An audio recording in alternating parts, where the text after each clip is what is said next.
Dr. Anthony Fauci has become the expert most Americans count on for correct and clear information. And you know who has his own trade advisor, Peter Navarro, who wants a second opinion, his own. Take a look. Why should we listen to you and not Dr. Fauci?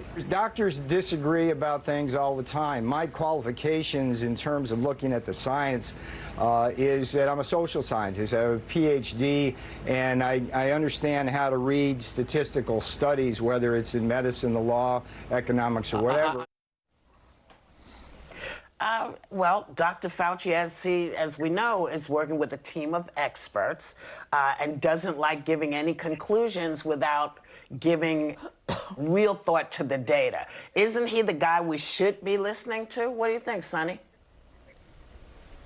Well, there's no question that we should be listening to Dr. Fauci. I mean, he seems to be the voice of reason in this pandemic, and he certainly also is an infectious disease expert and doctor. But I will say this, I mean, it's come to light that Peter Navarro issued wrote two memos, and those memos sort of were prophetic in the sense that he wrote them, disseminated them within the White House, and warned of this pandemic, and warned that there would be hundreds of thousands of lives lost if something wasn't done, and nothing was done. And so in that sense, I just wonder, where the fault lies. When you're putting a conspiracy case together, when you're putting any sort of criminal case together, you want to know who knew what when.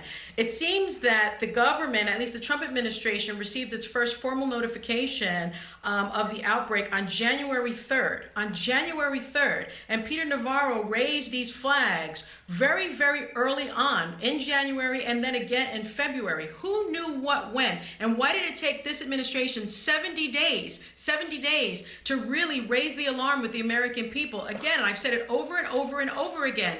This administration cost American lives, and they should be held to account. So, Joy, who are you taking stock in right now? Yeah. This is really hilarious that this poli-sci major, whatever he is, PhD in political science, is telling the doctor what to do. I was married to a social scientist. My first husband is a sociology professor. I wouldn't even ask him to put a Band-Aid on a cut, okay? Leave it to the doctors and stop going on television. And by the way, this drug that they're pushing, I heard Dr. Sanjay Gupta say that it suppresses your immune system. So don't you need a strong immune system to fight the coronavirus? So they're putting out all sorts of crazy information. I even spoke to my accountant who's in Florida, hold up. And she's like, hey, that drug, we don't know if that drug's going to work. Listen to the scientists. Or let's call Susie Orman. Maybe she knows what to do about this drug. This is ridiculous.